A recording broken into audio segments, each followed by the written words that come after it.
On my birthday, my parents gave my gift to my sister, quipping, "Oh, sorry. We forgot someone so dull arrived today. You don't deserve anything, so quit staring."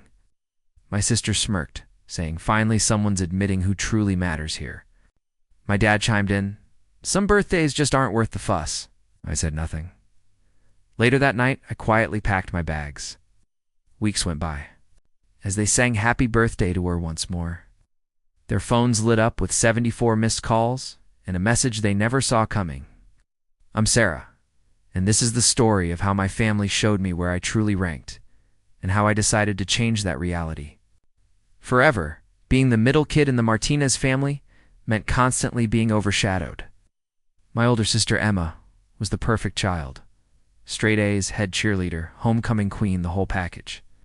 My younger brother Jake, 8 years old now, soaked up all the attention for being the baby, the surprise blessing my mom called him. Then there was me, stuck in the middle, seemingly too dull to even notice. Don't get me wrong, I wasn't. A total recluse. I kept a solid B+ average, played violin in the school orchestra, and worked part-time at the local bookstore.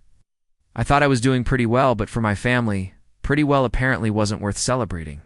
This pattern had been going on for years, but I guess I'd just gotten used to it. Emma's achievements were met with fancy dinner parties and endless social media posts. Jake's Little League games had the whole family showing up in matching t-shirts. My orchestra performances? Oh, we'll try to make the next one, honey. My good grades? That's nice, dear. My promotion to assistant manager at the bookstore? Complete radio silence. But I told myself it didn't matter. I was independent, responsible, and building toward my future. I'd been accepted to the state university with a partial scholarship and planned to major in business administration. I figured once I graduated and started my career, they'd finally see me as someone important. Then came my 18th birthday. Woke up that morning genuinely excited for the first time in months. 18 felt significant, like a real milestone. I was officially an adult, and maybe, just maybe, my family would recognize that with something special. I dropped hints about wanting a new laptop for college since my current one was barely holding together.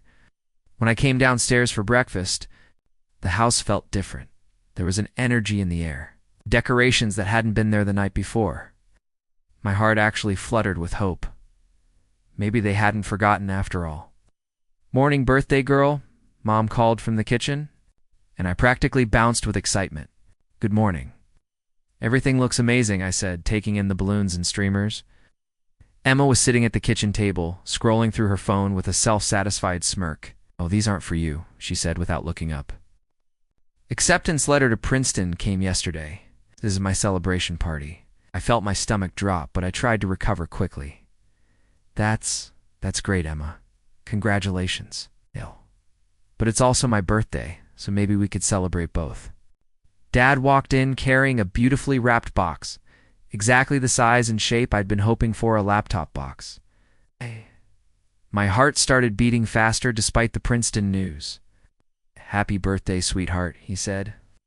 And for a moment, I thought maybe everything would be okay after all. But then he walked past me and handed the box directly to Emma. "What's this?" I asked, confused. Mom looked at me with an expression I'll never forget, like I was a stranger who had wandered into their house uninvited. "Sorry, we forgot someone so dull arrived today. You don't deserve anything, so quit staring." The words hit me like a physical blow. I stood there, mouth open, waiting for the punchline or the just kidding that never came. Emma's smirk widened as she accepted the gift that was supposed to be mine. Finally, someone's admitting who truly matters here. I looked at Dad, hoping he'd say something, anything, to soften the blow. Instead, he just shrugged and added his own knife to my back. "Some birthdays just aren't worth the fuss." The room went silent, except for the sound of Emma tearing open the wrapping paper. My wrapping paper. On my gift. On my birthday. I stayed silent. What was there to say? The message was crystal clear. I watched Emma pull out the sleek new MacBook Pro I'd been dreaming about. The one that would have made my college experience so much easier. She already had a perfectly good laptop, but apparently she deserved to while I deserved none. Thanks. Mom and Dad, Emma gushed, not even attempting to hide her satisfaction. This will be perfect for Princeton. I mean, I know my old laptop works fine, but it's always good to have a backup. Jake wandered in, saw Emma with her new prize, and immediately started asking when his next gift would be coming. Because of course. The family dynamics were so skewed that even my 8-year-old brother expected regular presents while I got told I didn't deserve to be remembered. I excused myself quietly and went upstairs to my room. I sat on my bed, staring at the wall, trying to process what had just happened. It wasn't just about the laptop, although that hurt. It was the casual cruelty, the way they'd taken something that belonged to me and given it away like I didn't exist. It was 18 years of being an afterthought, culminating in this moment where they couldn't even pretend to care about me on the one day that was supposed to be mine. That's when it hit me. I was done. I wasn't going to cry. Wasn't going to beg for their attention. Wasn't going to make a scene.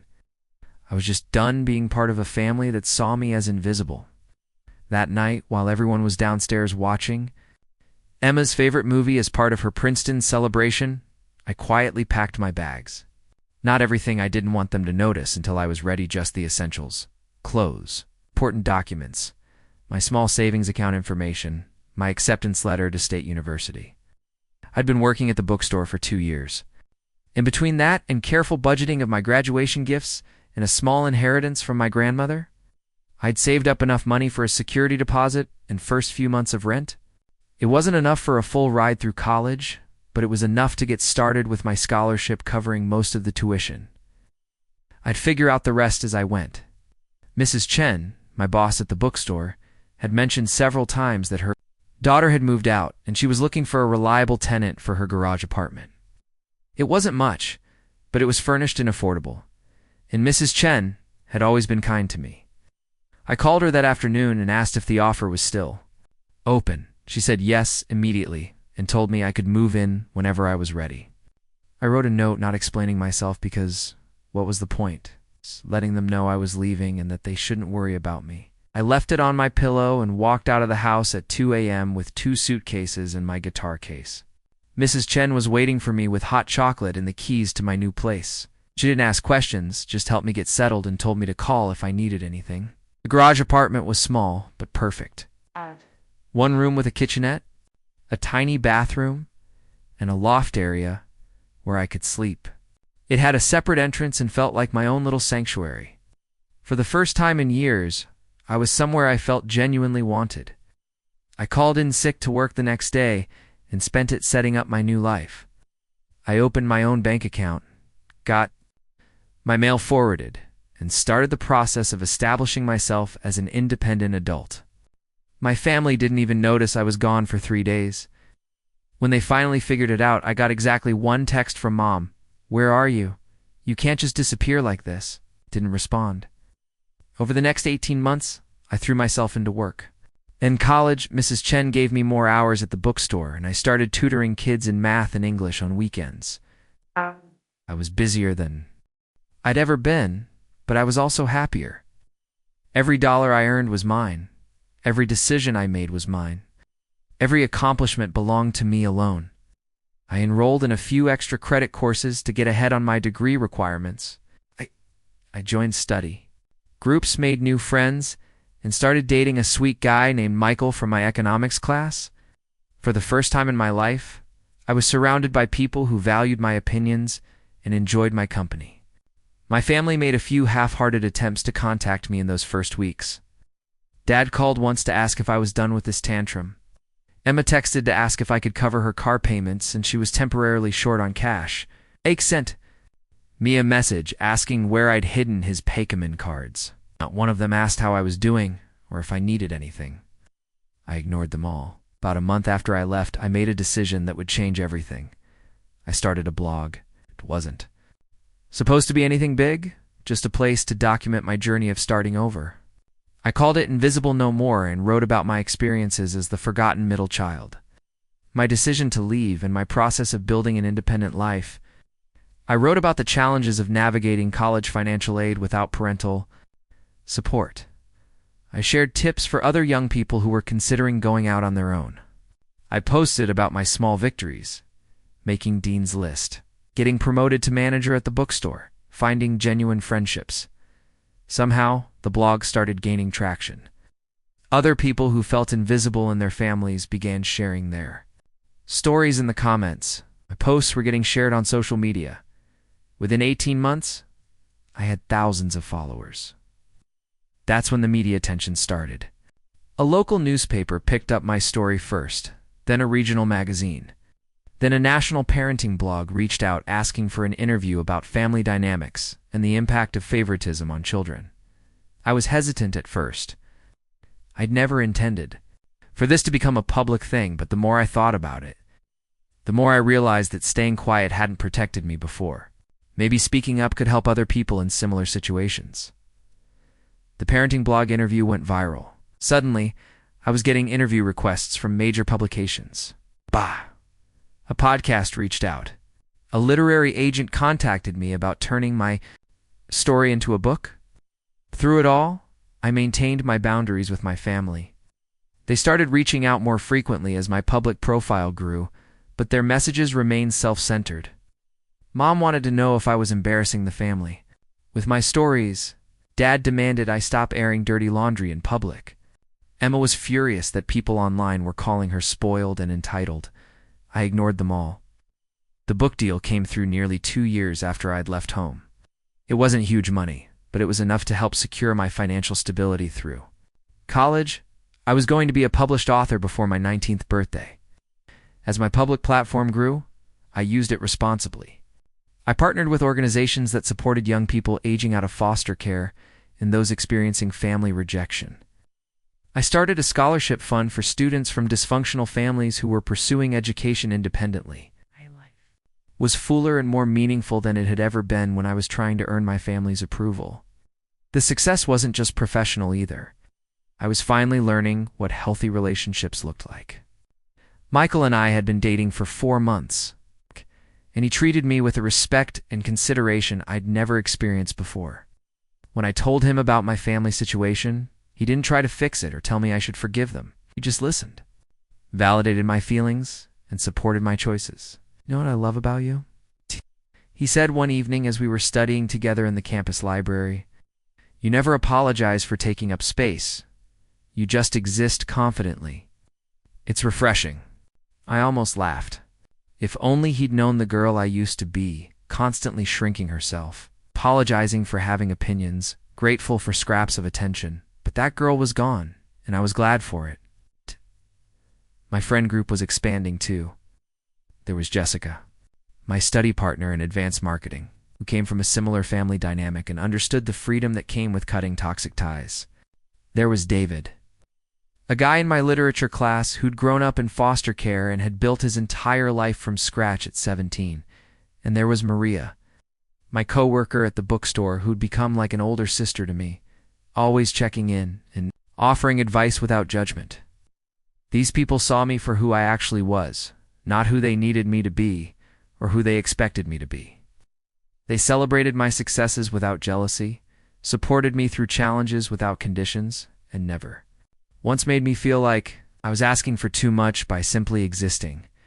Mrs. Chen had become something of a surrogate grandmother to me. She'd leave little care packages outside my door, homemade soup when I was sick, fresh flowers from her garden, books she thought I'd enjoy. One evening, she knocked on my door with tea and cookies. "You know," she said as we sat in my tiny living room, "I raised 4 children. I know what it looks like when a child is loved and when a child is neglected." I looked up from my tea, surprised by her directness. "You have a good heart," she continued in her slightly accented English, "but you also have a hurt heart. I see it sometimes in your eyes, like you're still surprised when people are kind to you." She was right, and it hit me harder than I expected. Even months after leaving my family, I still found myself amazed. When people showed genuine interest in my life, when they remembered things I told them, when they included me in plans without me having to hint or ask. "It gets easier," Mrs. Chen said gently. "Learning to expect kindness, learning to know you deserve it, but it takes time."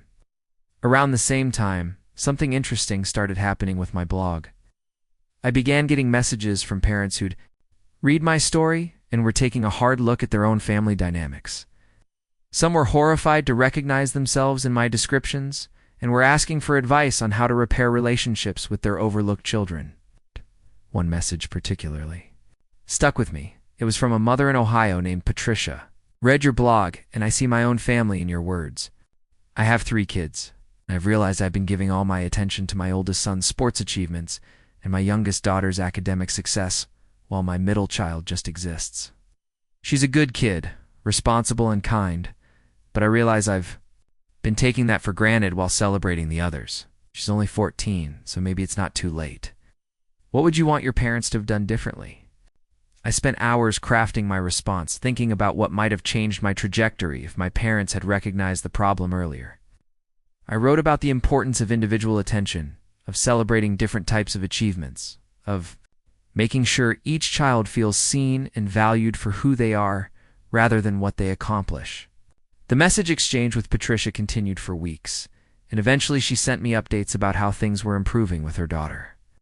It felt incredible to know that my painful experience might prevent another child from going through the same thing. But it also made me think more about my own family and what was broken beyond repair versus what might have been fixable if they'd been willing to try. The book writing process had forced me to examine every aspect of my childhood with brutal honesty. Working with my editor, a brilliant woman named Rebecca, who specialized in memoirs, I dug deeper into patterns I'd previously accepted as normal. Tell me about a typical family dinner when you were younger, Rebecca had asked during one of our sessions. As I described the dynamic CMO dominating conversation with stories about her social life, Jake interrupting constantly while parents indulged him with laughter, and me eating silently unless directly asked, a question I realized how abnormal it actually was. Did anyone ever ask about your day? Rebecca pressed. I thought hard about it. Sometimes Mom would ask how school was, but it was always while she was doing something else. Cooking, checking her phone, helping Jake with homework. If I started to answer with anything more than fine, she'd get this glazed look like she was waiting for me to finish. And your father? Dad was either at work or watching TV. He'd ruffle my hair sometimes. When he passed by my room, and he always said, "Good job," when I showed him my report cards, but we never really talked. Writing it all down, examining it with Rebecca's help, had been both therapeutic and devastating. I'd started to understand that the neglect wasn't just about big moments like birthdays.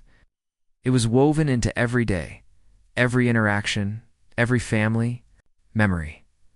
The most painful revelation came when I was writing the chapter about family vacations. We'd taken a trip to Disney World when I was 15, and I'd remembered it as a fun family bonding experience.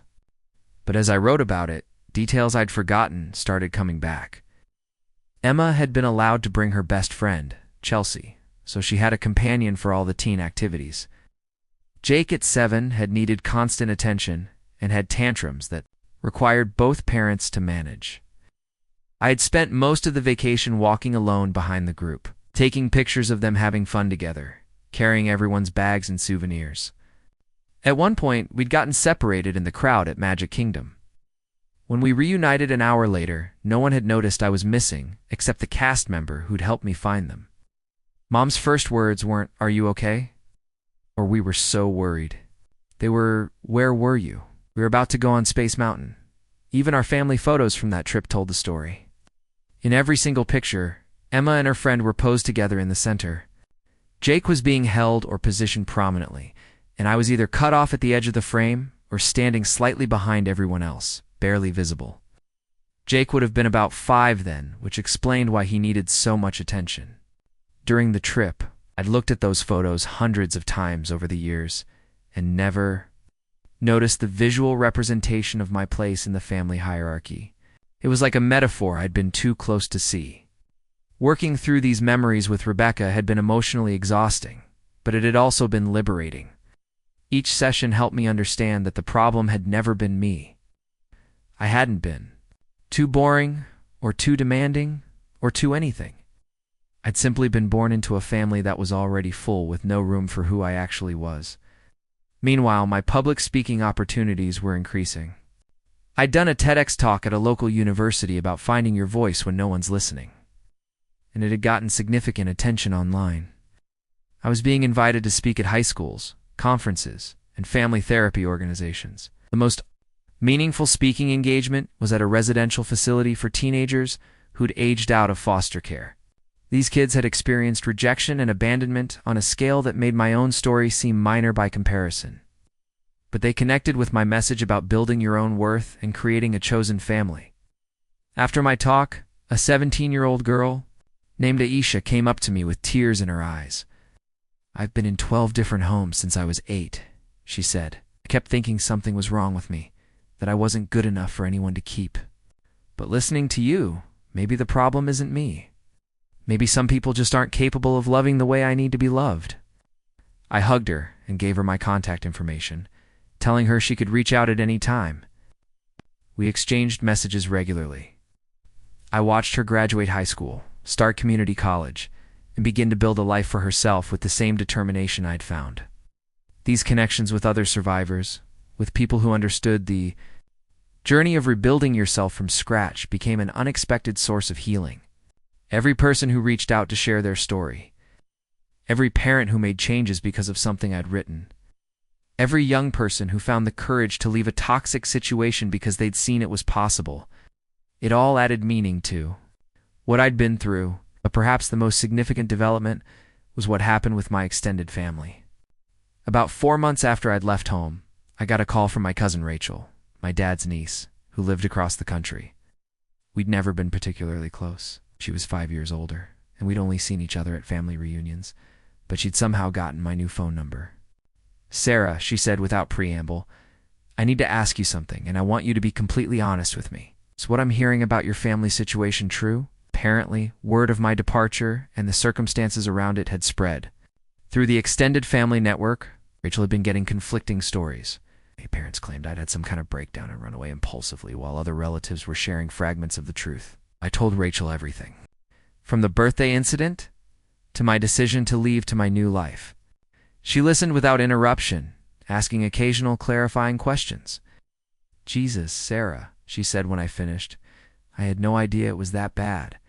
I mean, I always noticed you were kind of quiet at family gatherings, but I assumed you were just shy." "I wasn't shy," I said. "I was invisible. I can see that now.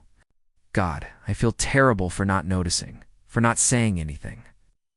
That conversation with Rachel opened a door I hadn't expected.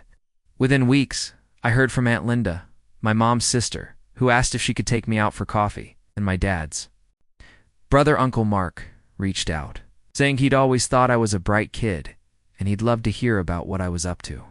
It turned out that several extended family members had noticed the family dynamics over the years, but had assumed it wasn't their place to interfere. Some had tried to include me more at family gatherings, though I'd been too used to being overlooked to recognize their efforts as intentional. Aunt Linda was particularly honest during our coffee meeting. "Your mother has always been complicated about attention," she said carefully. "Even as kids, she needed to be the center of everything. When Emma was born and turned out to be this picture-perfect child, it fed into something in your mom that I'd hoped she'd outgrown." "What do you mean?" "She lived vicariously through Emma's successes in a way that wasn't healthy. When you came along and were just a normal, good kid instead of another star performer, I think she didn't know what to do with you." "It's not an excuse," she added quickly, "just an explanation." These conversations with extended family helped me understand that the problem wasn't something inherent in me. Other people had noticed it too. They just felt powerless to address it. It was validation I hadn't known I needed. The financial success from my book and speaking engagements also gave me opportunities I'd never dreamed of. I was able to pay off my student loans early, buy a reliable car, and even start a small emergency fund. But more than that, I was able to help other people. I started volunteering with a local organization that helped teenagers transitioning out of the foster care system. I mentored kids who were applying to college without family support, helping them navigate financial aid and scholarship applications. I began offering paid internships at the nonprofit I'd started, giving young people work experience and job skills. The irony wasn't lost on me. My family had always criticized me for being boring and unremarkable, yet I was now making a living. By sharing my story and helping others, the very experiences they dismissed as unworthy of attention had become the foundation for a career I loved. Michael often joked that I'd turned childhood trauma into a personal brand, but he said it with admiration, not cynicism.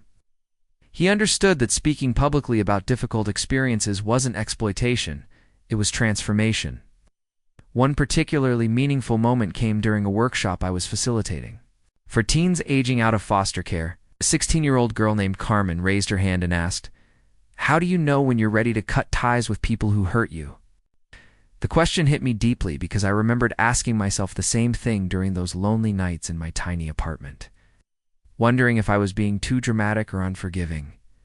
"You don't have to know for certain," I told her. "You just have to know that staying is hurting you more than leaving would, and you have to believe that you deserve better, even if no one has ever shown you what better looks like." Carmen nodded, tears in her eyes. I saw myself at 18 in her expression, that mixture of fear and determination that comes with realizing you have to save yourself. After the workshop, Carmen approached me privately. "My mom keeps calling, saying she's changed, that she wants me to come back home. But every time I talk to her, I feel like that scared little kid again, walking on eggshells, trying not to set her off." I shared with her something my therapist had told me, that sometimes the people who hurt us aren't inherently evil. They're just incapable of giving us what we need. That doesn't make their treatment acceptable, and it doesn't obligate us to keep trying. Healing isn't about fixing the relationship, I explained. Sometimes healing means accepting that some relationships can't be fixed, and that's not your failure. Carmen started attending my monthly support group for young adults navigating family estrangement. Watching her grow more confident and secure in her decision to prioritize her well-being reminded me why my work mattered beyond my own healing. Around the same time, I received an unexpected email that would shift my perspective even further. It was from Dr. Jennifer Walsh, a family therapist who had read my book and wanted to collaborate on a research project about sibling favoritism and its long-term effects. "Sarah," she wrote, "your story illustrates patterns I see repeatedly in my practice. But there's limited academic research on the lasting impact of these family dynamics. Would you be interested in participating in a study that could help other families recognize and address these issues before they reach a breaking point?" The research project turned out to be fascinating and validating in ways I hadn't expected. Dr. Walsh's team interviewed dozens of adults who had experienced chronic favoritism in their families, and the patterns were remarkably consistent. Most had tried for years to earn equal treatment before giving up. Most had experienced anxiety, depression, or self-worth issues that persisted into adulthood. Most had either gone no contact with their families or maintained distant, superficial relationships. And most, like me, had found that building chosen families and pursuing meaningful work had been more healing than any attempt to repair the original relationships. "What's striking about your case," Dr. Walsh told me during one of our interviews, "is how clearly you were able to identify the dysfunction and take decisive action. Many people in similar situations spend decades trying to fix unfixable dynamics. Recognized early that the problem wasn't you, and you had the courage to walk away when you were still a teenager." The research culminated in a published paper that cited my story and blog extensively.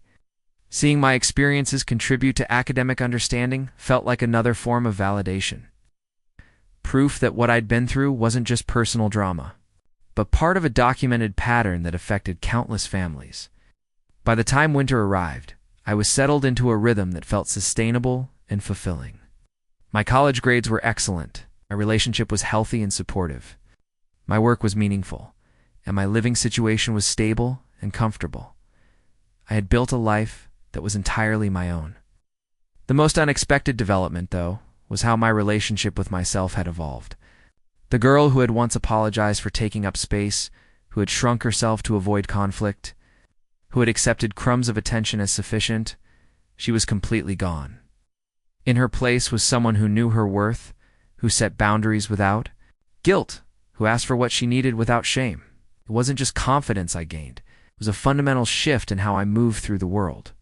I no longer scanned rooms for approval, no longer measured my value by other people's reactions, no longer accepted treatment that felt wrong just to keep the peace, but I knew the real test was coming. Emma's birthday was approaching exactly 6 months after mine. The same Emma who had smirked while accepting my gift and declaring herself the only one who mattered in the family. I had a decision to make. For almost 2 years, I'd built a life without them.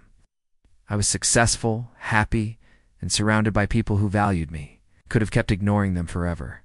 But there was something poetic about the timing of Emma's birthday, and I realized I had an opportunity to show them exactly what they'd thrown away. The week before Emma's birthday, I did something I hadn't done in months. I thought about my family, really thought about them. And I realized something profound had shifted. I wasn't angry anymore. I wasn't hurt. I was indifferent. They'd become strangers to me. People from my past who had no bearing on my future, their opinions of me, their treatment of me, their presence or absence in my life, none of it mattered anymore.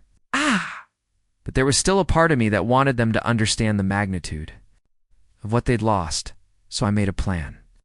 The day of Emma's birthday the following year, I knew they'd all be gathered together for another of their elaborate celebrations. I could picture it perfectly.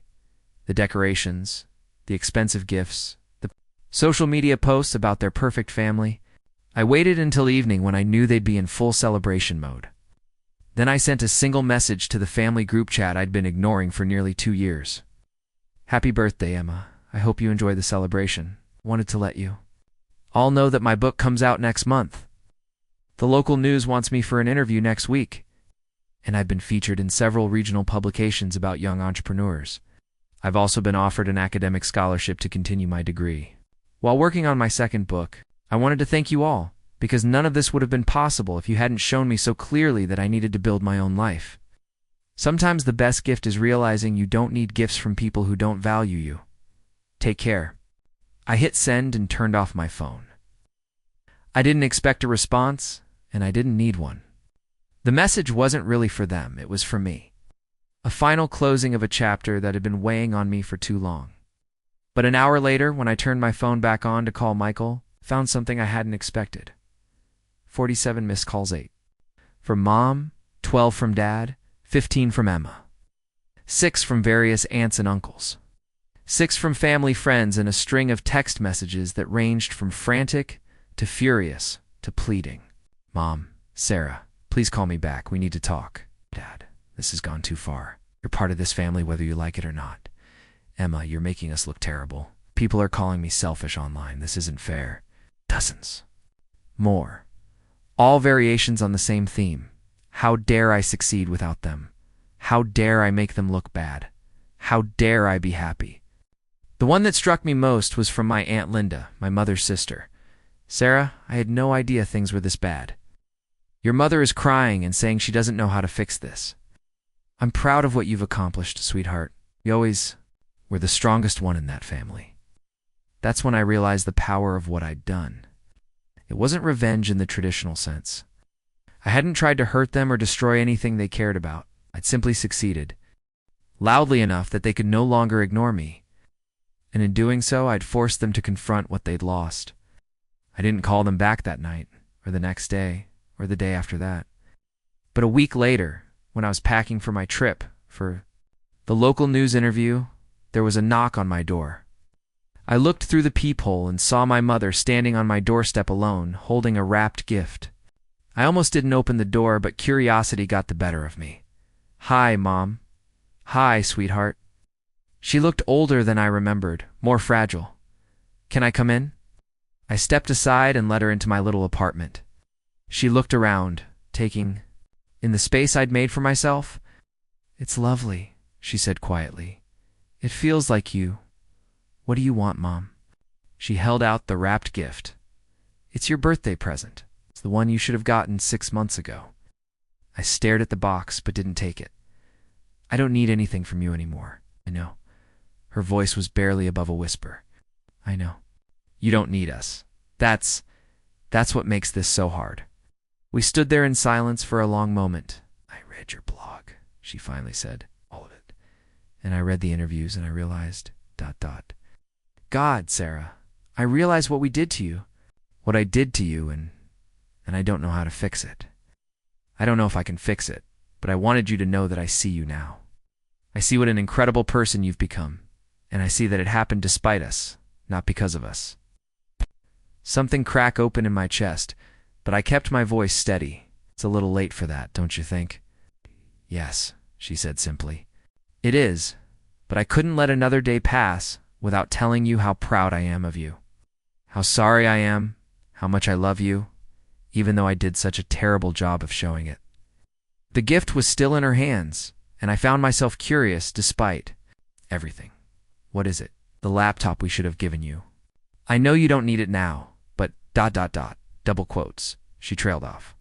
I guess I needed to give it to you anyway. I took the box, not because I wanted what was inside, but because I could see how much it meant to her to give it. Mom, I'm not coming back. I know. And I'm not pretending that one apology fixes 18 years of being ignored. I know, but I'm not angry anymore either. I'm just done with all of it. She nodded, tears streaming down her face. I understand. I needed you to know that losing you was the biggest mistake of my life. And watching you succeed without us has been the most painful and the most proud I've ever felt at the same time. After she left, I sat with the laptop box unopened on my coffee table for hours. Finally, I opened it and found not just a computer, but a letter. Sarah, it read. I know this doesn't make up for anything, but I wanted you to have the thing. We should have celebrated you on your birthday. No, you were never boring. You were never invisible. You were just different from what I knew how to appreciate. I'm learning now, but I'm learning too late. I love you. I'm proud of you. And I understand why you can't be part of our family anymore. Love, Mom. 4 years later, I'm about to graduate with honors from State University. My second book is coming out next month. I've built a life filled with people who value and support me. I've learned what it feels like to be truly seen and appreciated. My family and I have a polite but distant relationship now. We exchange holiday cards. They follow my social media. Mom occasionally sends me newspaper clippings about my achievements. Emma actually apologized to me about a year ago, though it took her a while to understand why her apology needed to be about more than just making me look bad online. But we're not close, and we probably never will be. Too much was broken for too long to ever be fully repaired. Sometimes people ask me if I regret leaving, if I wish things could go back to how they were. The answer is always no, because here's what I learned. You can't make people value you, but you can refuse to accept being devalued. You can't force someone to see you, but you can stop shrinking yourself to fit into their narrow field of vision. The best revenge isn't destroying the people who hurt you. It's building a life so beautiful that their absence from it becomes irrelevant. My 18th birthday was the day my family showed me I didn't matter to them, but it was also the day I decided to start mattering to myself, and that decision changed everything. That night, when their phones lit up with all those missed calls, when they finally realized what they'd lost, it wasn't because I'd orchestrated some elaborate payback scheme. It was simply because I'd finally learned to value myself enough to build something worth envying. And in the end, that was the greatest gift I ever gave myself. Some birthdays really aren't worth celebrating, but not for the reasons they thought. My 18th birthday wasn't worth celebrating because it was the end of who I used to be. But the woman I became because of that day, she's worth celebrating every single day. The little girl who used to be invisible is gone. In her place stands someone who refuses to be overlooked, undervalued, or forgotten. Someone who knows her own worth and won't settle for less than she deserves. And that someone, she's anything but boring.